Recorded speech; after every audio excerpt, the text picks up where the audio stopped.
এই যে যারা গোপনে গোপনে প্রশ্নটা পেয়ে গেল, যারা প্রশ্ন ফাঁস করে পরীক্ষা দিল, যারা মেধাবী, তারা সেখানে বঞ্চিত হইল না?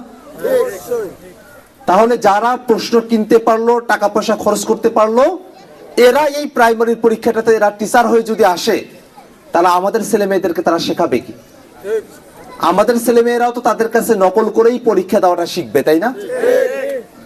তাহলে এইরকম একটা নকলের পরীক্ষা হইলো, একটা ডিভাইসের পরীক্ষা হইলো, এইরকম একটা প্রশ্ন ফাঁসের পরীক্ষা হইলো। এই পরীক্ষাটা হওয়ার পরে অনেকে গ্রেফতার হইলো, আটক হইলো, সবার কাছে প্রমাণ যে প্রশ্ন ফাঁস হয়ে গেছে, কিন্তু তারপরে ওই পরীক্ষাটাকে এখনো বহাল রাখা হইলো। এটা কি কোনোভাবে আমরা যে 24-এর অভ্যুত্থানের সময়টাতে কোটা না মেধা, মেধা মেধা স্লোগান দিয়েছিলাম, এটা কি মেধার পক্ষে হইলো না এটা প্রশ্ন ফাঁসের পক্ষে হইলো? এই প্রশ্ন ফাঁস বন্ধ করা দরকার আছে না?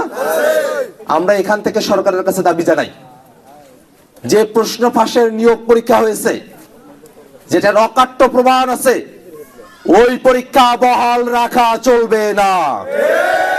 ওই পরীক্ষা বাতিল করে যারা প্রশ্ন ফাঁসের সাথে জড়িত ছিল তাদের প্রত্যেককে আইনের আওতায় নিয়ে আসতে হবে এবং প্রশ্ন ফাঁস মুক্ত, দুর্নীতি মুক্ত, নকল মুক্ত, সত্যিকার মেধাবী শিক্ষক যাচাইয়ের মতো করে নতুন করে আবার নিয়োগ পরীক্ষা দিতে হবে।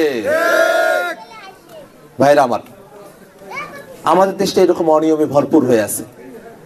এই অনিয়মে ভরপুর থাকার কারণে আমরা আমাদের দেশটাকে নিয়ে আগাইতে পারিনি। এই যে আমরা আমাদের দেশটাকে নিয়ে আগাইতে পারলাম না,